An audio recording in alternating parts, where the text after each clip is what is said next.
Morning, my name's Raleigh. I'm an alcoholic and an addict. So we're going to jump back into my story.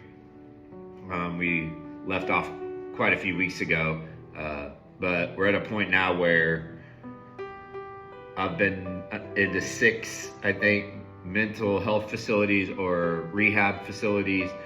They've tried to diagnose the differences in my mind and not been successful. So it's just been medicine after medicine after medicine, and it's because that whole game is self-diagnosis.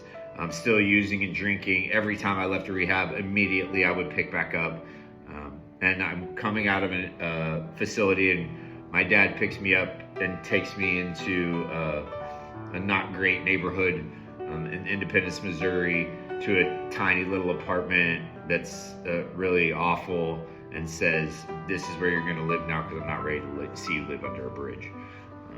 And I'm working for a delivery company, and I can't, my mind can't memorize any of the things that I need to. I can't quantify it. So I quit there and go back into the industry that I'm in to work for an old boss of mine. And it becomes very clear very quickly to me that my cognitive ability is severely impaired. I've been operating this type of equipment for 20 years, somewhere around there, for decades, right? For at least 15.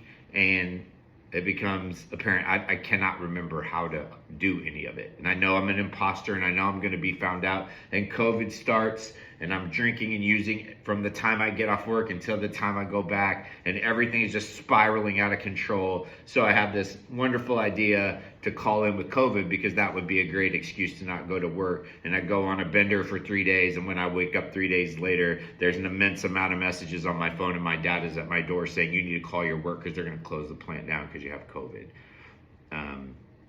Then I lost my job, and now I have nothing. In this apartment, there's no heat, no air conditioning, no furniture. I rarely have food. My father would drop off food, like granola bars, every once in a while to make sure that I don't starve to death.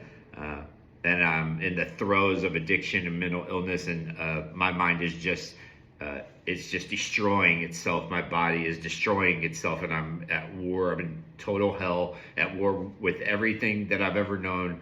And we're still not to that breaking point yet. So the poem today is today, and thanks for watching.